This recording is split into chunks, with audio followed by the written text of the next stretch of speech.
we have got to get this generation to care about defense and national security. It is critical. Everything that we stand for and our values that we hold really dear and those big problems that we're trying to solve, they relate to defense and national security. Welcome to Oxford Plus, the podcast focused on innovation around Oxford. We look at everything across the ecosystem, the institutions, the people, the technology. If you need to learn anything about Oxford, whether it's how to take a first step in through the door, or as an experienced investor wanting to go deeper, this is the podcast for you. As the UK and its allies rethink national security, resilience, and technological advantage, defence innovation has become an increasingly important and increasingly accessible opportunity for companies working in areas like AI, autonomy, cyber, space, and advanced manufacturing. Yet defence remains a uniquely difficult market to enter. Government is the customer, procurement cycles are long and highly regulated. And for smaller or first-time suppliers, the system can feel opaque and very unforgiving. Understanding how governments actually buy and why is often, if not more, important than the technology itself. Our guest today is Dr Alison Hawks, co-founder and CEO of BMNT, Begin Morning Nautical Twilight, a global advisory firm that works with governments, defence organisations and technology companies across the UK, US and allied markets to help bridge that gap between innovation and acquisition. Before founding BMNT, Ali advised the US Department of Defense as a director of research for the Section 809 panel, a congressionally mandated commission tasked with reforming US defense acquisition policy and regulation. She has also lectured at King's College London, Imperial College London, and Georgetown University. Alongside this work, Ali co-founded the Common Mission Project in the UK, first founded by Steve Blank, Pete Newell, and Joe Felter in the US. An educational charity that supports mission-driven entrepreneurship through programs such as Hacking for Defence and Hacking for the Ministry of Defence, now delivered across dozens of universities in the US and the UK. In this conversation, we explore why defence innovation represents a structural opportunity, why procurement literacy is often so underestimated, and how smaller companies can realistically engage with government without losing momentum or mission along the way. Ali, thank you so much for joining today. Thank you for having me. You're focused on the defence sector, and for some of us, this feels like something that was a bit latent until recent global politics has brought it really back into the fore. From your perspective, why is it such an inevitable opportunity that we're seeing right now? The world just feels really uncertain right now. And we're seeing the return to hard power by the U.S. administration within great power competition. We're seeing our adversaries like China and Russia using technology as power projection. And then alongside that has been around 40 years of de-investing in research and development by the government. So whereas 50 years ago, 60 years ago, the government was developing these cutting-edge technologies, we use the famous examples of GPS and the internet. Well, we don't fund our labs anymore to do that. And so with that disinvestment, commercial industry has naturally not only caught up to defense, but is now leading defense. And because of that, I think it is inevitable for these tech companies really established, the neoprimes like the Andurils, the Palantirs, and then these emerging tech companies to be interested in defense and to have a part to play within this instability. So you spoke there about tech being used as a power projection, which is, I think, a really interesting way to capture what we're seeing. Tech is a very broad term, and defense tech captures lots of things, from sort of basic data plays to IP to more kind of frontline defense and drones and things, and obviously space. What are the sectors that you're seeing the most movement in the UK specifically at the moment? I have a very particular perspective because of my vantage point. So I have kind of three distinct vantage points. One is helping these companies navigate and enter the defense market. The second is growing a business over the last 6 years, B2G, into government and understanding the complex problem sets that government is trying to solve. And then co-founding and running the UK's Defence Investor Network, where we convene defence investors with senior folks in government to have a conversation and generate some education and awareness. And I also teach at Imperial College London and King's. So from those vantage points, the three areas that I see dominating are AI, autonomy, and advanced manufacturing. We tend to, in the younger generation, think of drones equates to defense, especially with AI. But it's not just drones. The applications, as you say, for AI is intelligence analysis, decision support, force generation, logistics optimization, predictive maintenance. There are so many applications. And what is happening is either you have specific AI applications for these types of capabilities, or AI is the operating system for hardware. And that's where it comes into play with kind of that sense, effect, and decide with drones. Fascinating. So the core of what you do at BMNT is really helping companies navigate up that spectrum into government. You articulated it briefly there, but how should a smaller company, or indeed an investor in a smaller company, think about the pitfalls of that process if they weren't to use an experienced advisor such as yourselves? Because it's a learnt skill. It is. It's taken me 6 years and I'm still learning, and I do this for a living. There are three main pitfalls that we see with small companies, and we work with companies as clients, but we also meet companies for coffees and kind of help them out informally. And I think these are the main three. Small companies, as new market entrants, will treat the government as a commercial customer. They're not a commercial customer. And defense on the inside is kind of highly idiosyncratic. And I was actually just speaking to a client yesterday, and we were talking about the difference in the commercial sector, where it takes 3 or 4 meetings to identify the budget holder or the decision maker, and then another 3 or 4 meetings to kind of pitch and win the deal. That doesn't mean it's easy or it's fast, but it's much more straightforward. And they were relaying that they've had 150 meetings in the last year in defense, and they have not identified that one person that can pull the trigger on a contract. And the reason is there are 5 people that you're selling to at any one time. So you're selling to that end user. You're selling to the senior leader who you need to have buy-in and support from. You're selling to the technical and security accreditor, and you're selling to the policy person.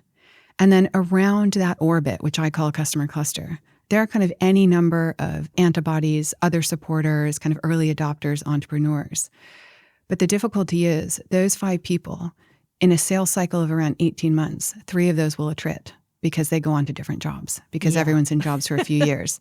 So it's a relationship game where you have to build relationships, but then those relationships go away, and you have someone replace your end user or your senior leader that says, that's not my priority anymore, and we're going to shift. So it's really difficult for a small company. When we think about the primes, they have the resources and the institutional knowledge and 1,000 touch points into defense. And they're touching all of those simultaneously. And there's also a lot of trust and brand awareness and relationships built out. If you have a small company of 5 people, 10 people, 15 people, those 15 people aren't going to be the 15 touch points constantly touching into defense. You're going to have 1 or 2 people who are focusing on defense, especially if you have a commercial business. So one of the pitfalls is looking at the government and saying, well, that will be like another commercial customer. They're not. It requires a lot of resource. It requires a different commercial model, usually a different product development pathway. And all of these people in your customer cluster have different incentives. The second is, and I see this a lot, especially with a kind of mushrooming interest in defense across Europe and a lot of companies popping up, is not deeply understanding the problem being solved. I have been in pitches where I have seen a company pitch a great product with so much passion, and they're not using the language of the customers. They don't understand the complexity in which their customers operate in, and then the 1,000 decisions that customer has to make once they take on that product or that capability. So what we really encourage is, as much as you can, talk to as many people as you can to really understand, find the end user, get the feedback, and use the language that they use to describe the problem they have. And finally is being commercially ready.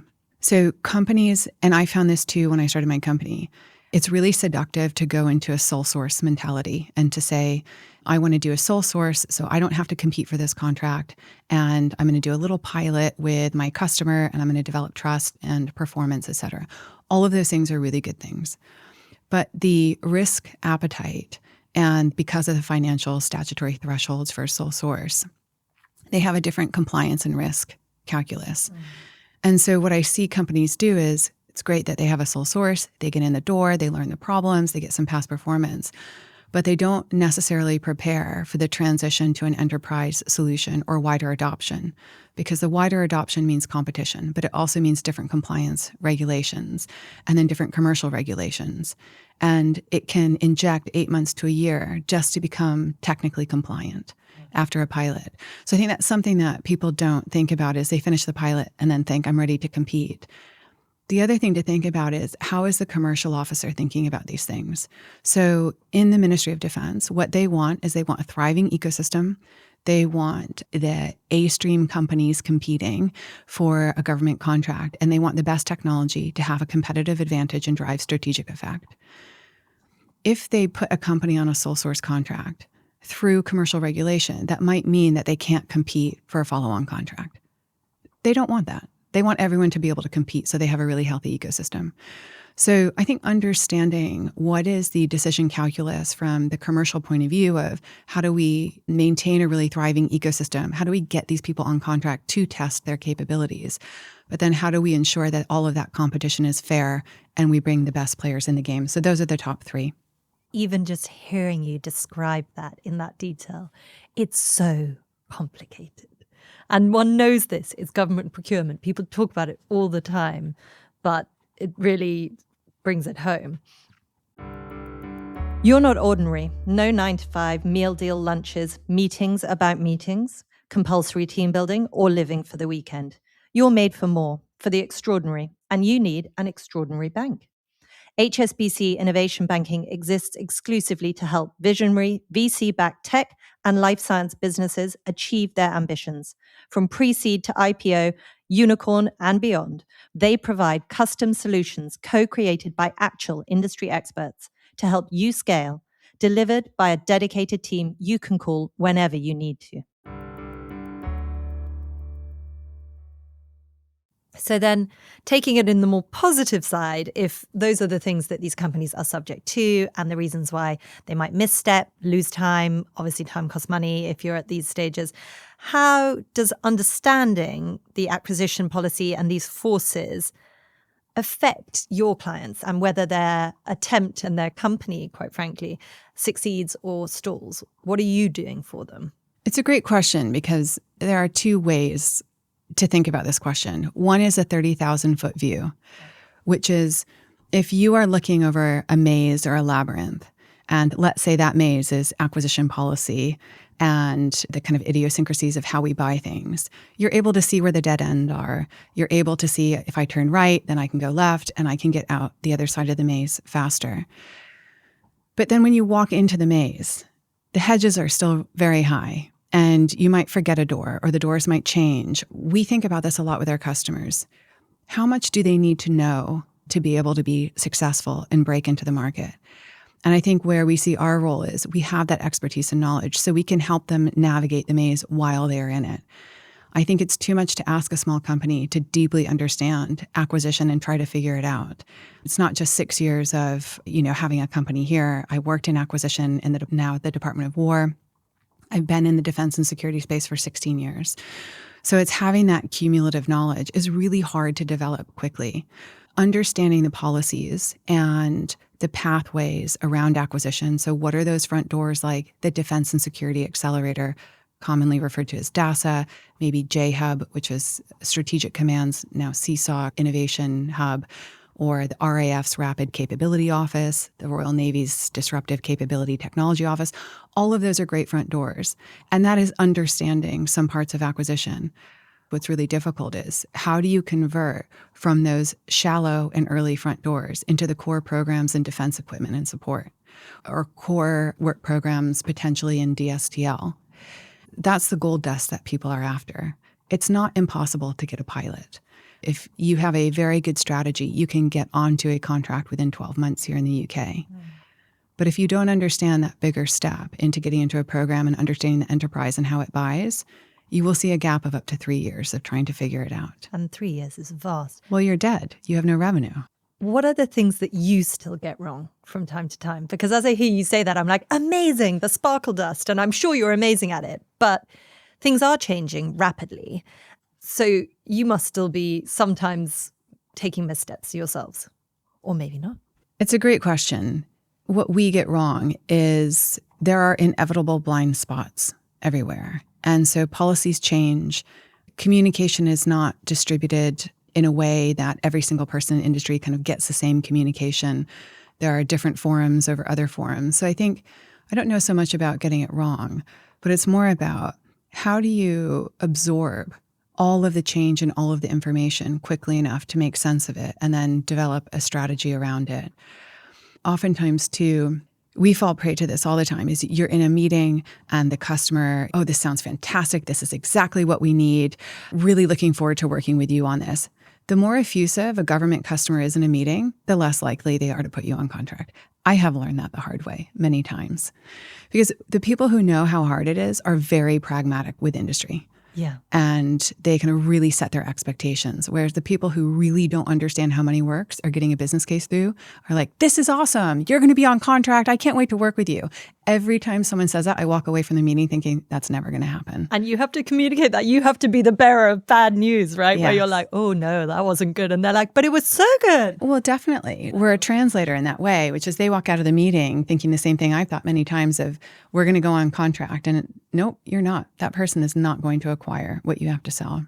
And it's interesting, isn't it? The psychology behind these things and just the forces at play. You know, I've had that experience of people changing when I was dealing with government on the other side of the table, but also sometimes cultural things, right? Like I always found when I went to America, actually, that the most positive meetings were often the ones where we never got follow-up. And the ones where I thought they'd been really tough on us were the ones where it was really serious and the follow-up was really effusive and positive. And I was like, gosh, I would not have called that right. Yeah.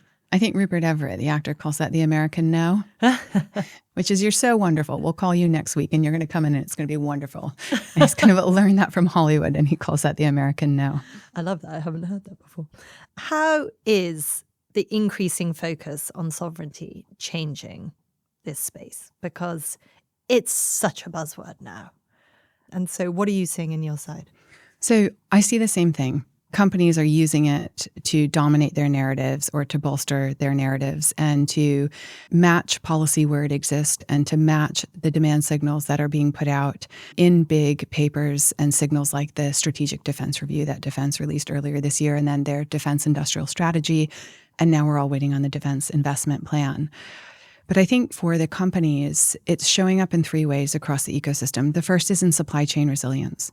So this reawakening of the European defense market is one where supply chain resilience becomes a really critical value proposition. And companies are using that not only against or to mitigate against supply chain with adversaries, for example, China. And I think to my knowledge, and I might be wrong, there are only 2 drone companies that do not have component parts from China in them. That's Neros and Skydio. With the thousands of drone companies that are popping up every day, that's pretty extraordinary. So this type of narrative is really important. But I think also against U.S. foreign policy changes and its involvement in NATO, things like semiconductor supply chains, critical minerals, cyber infrastructure, if it matters for national security and we don't control it, it's a vulnerability. I think this creates opportunities for UK companies, and I see them taking these opportunities to demonstrate that domestic capacity and capability. The second I would say is data sovereignty, and this is really interesting. So the questions are, where is the data processed and by who? Now, some of these bigger companies, their business model has been to own the data, and they've been very successful in doing that. These new generation of companies, especially around AI, are pushing against and competing with these bigger companies by allowing the MOD to own all of the data. And in fact, that's their core business model. That is a very easy yes for defense to move down a business case and move it further than saying, no, we own some of the data because of these reasons. And that pushes it into a decision tree of about 90 more decisions to be made. So I think there's a new generation of companies who are addressing this kind of sovereignty through the data of, no, MOD, you own all the data, you do what you want with it, it's yours. And that is pretty game-changing. The third is technology sovereignty. So I think the UK wants sovereign capabilities in key technologies. I don't think that means a not invented here syndrome, but I think it does mean that ensuring critical capabilities can be sustained, maintained, developed, and scaled without dependence on potentially unreliable partners is really important. I think we see this most starkly in defense's investment that they outlined, or commitment that they outlined in the Strategic Defense Review of committing to 6 new munitions and energetics factories as this always-on concept. That is the most significant industrial commitment that defense has made in a long time. So I think it's a theme and it could be a buzzword, but I think it has real legs that companies are using to gain market share, to enter the market. But also they are critical to our national security and defense in the world that we live in. Super interesting. Whether you're a founder, a scale-up, or an established technology business, success takes more than good numbers and a great idea. It takes the right partner working alongside you. That's why so many Oxfordshire businesses turn to James Cooper Creston. For over 20 years, they've been a respected and trusted part of the Oxfordshire ecosystem, supporting organisations with tailored, forward-thinking advisory, accountancy and taxation services, plus a range of other specialist support covering audit, payroll, corporate finance, business planning, and more to support throughout the entire life cycle of a business. What makes them different? They take time to understand your journey, your goals, and the story behind your numbers, offering clarity, insight, and informed practical guidance exactly when you need it. And with the reach of Creston Global, they'll help you connect with the right opportunities locally, nationally, and internationally, so that your business can grow, thrive, and truly maximize its potential. To find out how James Cooper Creston can support your next stage of growth, visit jamescoopercreston.co.uk. So break it down for me a little bit more, like granularity day to day. What are you doing for your clients? How does it look? If I was a new client and in a meeting, what would you be not promising, but kind of saying that you can really help with? And how would you be managing expectations also? A lot of our clients come to us because they are in a dark room looking for a light switch. It's really hard to understand how to enter defense. Where's the right front door? What's that commercial positioning? What else do I need to think about? Oftentimes clients will say, oh, I've met this guy and he's great, or whomever in defense. And just from being around in the ecosystem for 16 years is that guy's never delivered anything. Don't hitch your cart to him. So part of it is enabling our customers to turn on a light switch and have some clarity. The other part is we cannot get you to a contract faster, and we don't do sales or business development for our clients. But what we can do is remove the friction and accelerate your pace. So if you are a good team with a great product, we can help you accelerate the pace by which you enter the market, but it's really down to you. And our go-to-market services exist because we saw a recurring problem. Great companies with great products hitting a wall of complexity they weren't equipped to handle as a new market entrant.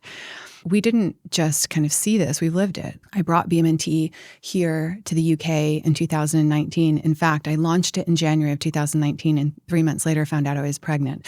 I also launched our charity. So kind of launching these two things and then thinking, how am I going to also juggle having a baby? But I've never taken outside investment. And the US company was only 4.5 years old when we launched here. So I had a really short window to capture a contract and revenue.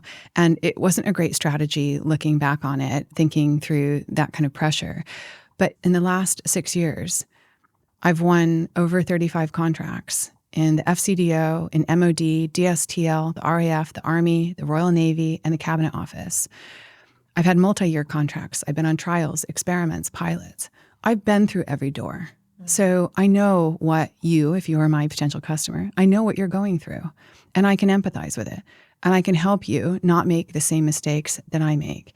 And when I thought about developing this service was really when I was here in 2019, if I could work with a partner, what could they have done for me that would have accelerated my access to revenue by 6 to 8 months? And that was our kind of founding principle.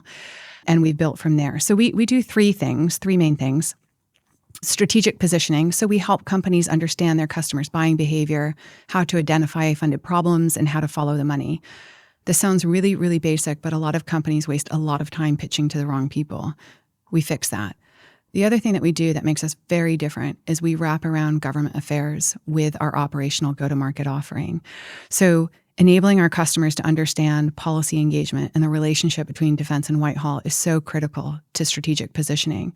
And we are the only advisory firm in the UK doing this, combining that operational go-to-market with government affairs.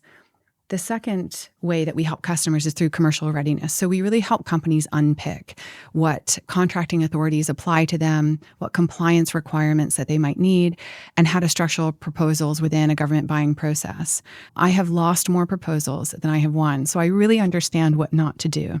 But we're really, like I said, that translator between government and industry. For example, there is a commercial framework called G-Cloud 15, and the applications for it close on the 31st of January. It is the preferred mechanism by which all of defense buys software capabilities. So if you're a software company and you learn on February 1st about G-Cloud 15, you don't have access to that for 24 months. That's a handicap. So I think this is why, from an investor's perspective, for maybe some of your listeners, this is why defense is so idiosyncratic. Why wouldn't you have an open marketplace all of the time where people can compete? But they have certain frameworks that their commercial authorities, they'll have one called MCF3 that's only for the primes. So that's for the Deloitte, KPMG, PA Consulting. You have to demonstrate a certain level of revenue, past performance, et cetera. So if a customer wants to work with you but is not particularly savvy and they put out a competition on MCF3, well, I can't compete on it. So I think that there's a part of it where the education on the inside of the MOD of what is available to them to buy is really important. So we not only do we do that through our own B2G work, but we do that with our clients. So we help them educate the customer on what are the best ways to buy their capability.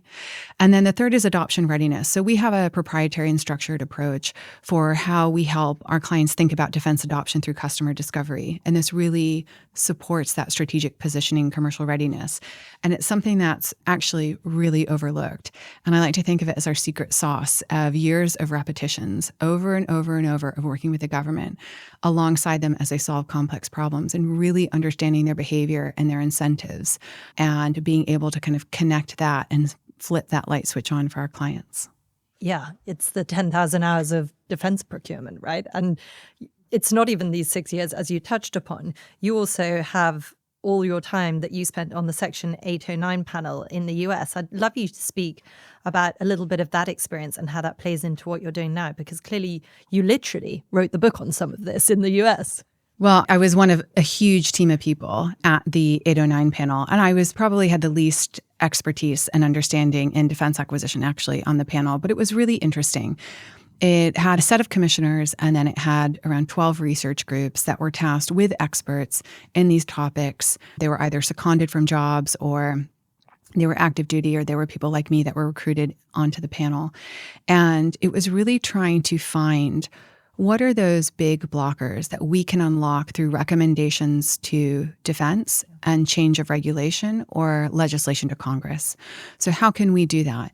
Now, we produced hundreds of recommendations and they were adopted, but we haven't really seen the impact of them until now in this administration, where Pete Hegseth is ripping up the rules of procurement and doing things differently.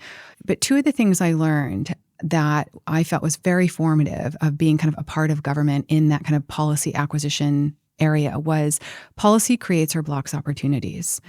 And small changes in acquisition we found on the 809 panel can unlock huge spending. So we put forward a recommendation to expand something called other transactional authorities. So these are OTAs, are, to think of it very simply, kind of quick ways to put people on contract. So things like AFWorks or SoftWorks or kind of the more edge innovation entities can then put a company on contract within 48 hours using things like OTAs. I mean, compared to the UK, that's, as Steve Blank would say, that's a really big idea. But we created different software acquisition pathways through 809. And those changes directly enabled companies to work with the DoD in ways, well, now Department of War, in ways that were not legally possible before. So I saw the impact that these types of panels or changes that can be made. But it's taken almost 9 to 10 years for these to really mature and be adopted. The second that really struck me is culture matters. not only inside and kind of the different approaches to solving problems that we brought together at the 809 panel, but going out and trying to change the way that contract officers or program managers think about how they write requirements or solve problems. If you don't give them a different mental model to solve problems, if you don't give them the opportunity to solve problems differently, nothing will change. And the biggest barrier is not regulation. There is an argument in the UK, and I think less now in the US since it's kind of ripping up of the rule book, that we need all of these different or new procurement pathways and mechanisms. We don't. We have thousands. We have thousands. And we have everything we need to buy what we want when we want it. What we don't have, the last people we tend to look at is the acquisition workforce. We tend to pass them over because they're in the contracting backwater. The UK, there is a shining example, and anyone investing in defense technology will have heard of them, is Commercial X. So this is an entity that has been built on a mindset that there is a sense of urgency around adopting critical technologies for competitive advantage. What's very interesting about Commercial X is they will get companies on contract quickly. The contract officers are very lateral thinking. They're willing to think about risk differently. And they have attracted so much of industry. But if you think about how many new authorities Commercial X required to do this, 0. All they did was change the mindset requirement for the commercial officers. And so I think it's less about how do we fund these innovation entities and do, innovation scouts. The innovation exists. We can find the innovation. Yeah. But it's more, we need the people to be able to think innovatively and put these technologies on contract. And I'll give you an example. We work with a company that is very advanced in AI, and they are now on contract with one of the frontline commands. And the frontline command didn't really have a regulation or compliance mechanism for this technology. It required the contract officer a lot of dexterity of thought to understand and really know my client, the frontline command person who wants to buy this, they need to test this in order for us to be better and to see if we can use these technologies. Okay, so my role is to figure out from a compliance and risk point of view, how do I take this technology, which is not really regulated to the way that we've regulated other technologies, and how do we fit that into our risk profile? So we need that commercial officer times 1,000, and we would have a very different defense innovation ecosystem. That's such an involved mindset for acquisition, because normally if you're in that seat, the impetus or the onus is on the person selling to you to create it. But I think what's coming through when you describe these processes is how collaborative this needs to be, the education of the stakeholders, of the decision makers, of the whole ecosystem on the other side. I thought that when you were speaking about the fact that somebody might unknowingly ask you to bid for something that you actually functionally can't bid for doesn't surprise you, but in some ways it's quite shocking, right? That's happened to me. And I think that what's really so interesting hearing you describe it is this point around, more so than any commercial arrangement, this is a sort of push-pull. It's diplomacy in its own right, because you don't want people to feel silly that they don't know something. And so the way you present it, and you need to be so knowledgeable as the person approaching in order to shape it. And I think it's very specific is what comes through as I hear you talking. Do you ever turn down clients? Yes. Yeah. A lot. And the reason is the people in my company, we represent past operators. We have a diverse background. I was an academic, then I was in acquisition, then I've started a company. We bring people in who are deep experts in what they do. And a few of us really understand how to follow the money. And if we can't follow the money to a funded problem, or we can't see that problem on the horizon in terms of what's interesting from a policy perspective, like quantum, for example, it's not worth you paying me, because it will be very hard to generate revenue out of defense if you haven't convinced them to care enough about a problem and spend money on it. We call that viability.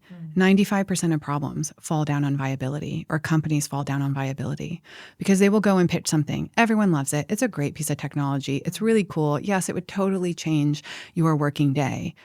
But does the organization care enough about that problem to solve it, and then the willingness to put the resources behind it to put it on contract and then to spend money for it? That's pretty rare. And we also turn down clients who we can't see ourselves working with. It's a very basic human thing. Could I go have a beer with this person? Could I get along with this person? Our role is really as a critical friend. So with a lot of our clients, we have really frank discussions. We give very constructive feedback. And there's no room for kind of competition between us. And so for clients that we feel like they don't necessarily maybe have the right mindset or the personality, then we just immediately make a judgment call. Probably we field almost 5 companies a week, and we have a very small clientele.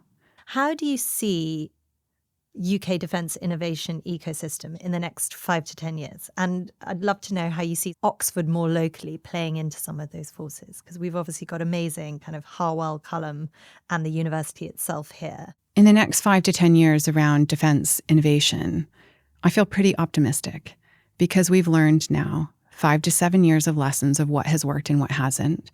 Defense has gone through a major structural reform. So very briefly, for your listeners that may not really understand defense, we've gone from a decentralized system where the frontline commands, so the RAF, the Navy, the Army, are semi-autonomous from the chief of the defense staff and make their own decisions. That has changed under defense reform. So the chief of the defense staff now has direct oversight over each of the heads of the frontline commands. And then you have kind of 2 major entities. One is the Military Strategic Headquarters, MSHQ, which is going to field and generate the demand signals. And then you have the National Armaments Director Group, the NADG. And the NADG has kind of DSTL, DENS, a lot of the innovation hubs, strategic command, all of that sat under it. If you think about it in a diagram, you get the demand signals from MSHQ into the NAD, and it kind of goes down through something called options and commissioning. And that is the wide front door into industry. The reform, whether people like it or hate it, I think it's quite controversial, is that this is defense listening and deciding to do something different instead of doing what it has always done and now testing a different model. I think that is only a good thing. I think that there is political consensus across labor, conservative, and reform. I think they all believe defense innovation is critical to national security and economic growth. And so I think that support contributes to building stability for long-term investment. And then I think, to your point about Oxford, the UK has genuine strengths to build on. So AI research at Oxford, then you also have Cambridge, DeepMind, space technology at Harwell, cyber capabilities at Cheltenham, advanced materials and fusion research at Culham. I mean, these are not aspirations. These are existing world-class capabilities that need better pathways to procurement. I think the challenge is connecting the dots. And we have the brilliant research, we have operational requirements, and we have procurement mechanisms, but the connective tissue is weak. That's changing. So a couple of examples. If you see the Golden Valley Development Group, it's really pulling in GCHQ as a real partner. It's investing in infrastructure to be able to attract the talent and the startups. And then it's providing the services to enable those startups to scale and grow through commercial partners. I think particular to Oxford, and I'm less familiar with Cambridge, but Oxford has OSE. Ed Bussey really understands defense, and he's very active in engaging with it. And I feel like that is widening the aperture for Oxford in particular. But I think in the next 5 years, I'd love to see the UK as a leader in European defense innovation. And that's not about spending more money. I think it's more about what is the speed by which we can get something from a demonstration into deployment. I would also love the UK to claim these critical technologies and this talent that we have in our universities. I mean, world-class talent. I wish it would claim it as that and say, we can be the strategic ball bearing between the West and the East. We can help Europe go to the West. We can help the West integrate into Europe or further afield. But we have the talent to be able to be the springboard for the world's best companies. What we don't have, one of your previous guests mentioned, was any growth capital. That's a hard problem to solve, and that takes a long time. But I think without that growth capital, if that is kind of an immutable fact for now, then we need to put this talent somewhere. And instead of lamenting that they go to the US to bigger markets, we're never going to generate a Silicon Valley here. We're never going to have trillions of dollars washing around one of the world's best educational institutions. So what can we do? Well, we're very good at fostering this talent. How can we connect them more? So can you connect and make an integrated capability or an integrated corridor between Oxford, Culham, and Harwell, so that the companies growing up there can talk to each other and build systems together, as opposed to companies that then have to come together later in their company life? At Oxford, you have world-leading AI research, quantum computing, autonomous systems, and the challenge is connecting Oxford researchers with MOD problem sponsors so that the research is useful, not just interesting. If you look at the capabilities of all three, this kind of concept of an integrated corridor is why not embed small teams from the MOD in these integrated corridors? So they're not just liaising with the companies, they're actively feeding problem sets, they're actively giving feedback so that we can build companies that are relevant to defense. So an example would be the Defense AI Center, the DAKE, if it had a permanent presence in Oxford, if space program managers spent time in Harwell working directly with emerging companies. And I think that type of co-location, that's very interesting. And I think defense is more open to how they can collaborate and co-locate. So it's no longer, I think, the onus on defense to think of these ideas of how do we integrate these existing world-class capabilities to then be an overall capability for defense and national security. I like that. And finally, what advice would you give investors especially? Because we've spoken quite a lot about the company experience and what they should be thinking at. But for investors looking at defense, either as a specialist area or because they know it's now a huge opportunity, what would your key advice be? You spoke earlier about viability. It's having a different kind of mental model of how you think about your portfolio companies and then having a different exit profile. So when you're growing a unicorn or a Palantir or a Helsing, who's going to buy them? Who's going to acquire them? That's very different from kind of more normal traditional venture capital. So I think there are three things. Understand the government is not a normal customer. I think that's the same advice I gave earlier for the companies. 2, prioritize founders who are willing to get out into the field and test their capabilities so they have feedback. In the MOD, if you go in and you have a drone or you have a counter-UAS capability, they're going to ask you 3 questions. Has it been fielded in Ukraine? What is the data? And who can I talk to who fielded it in Ukraine?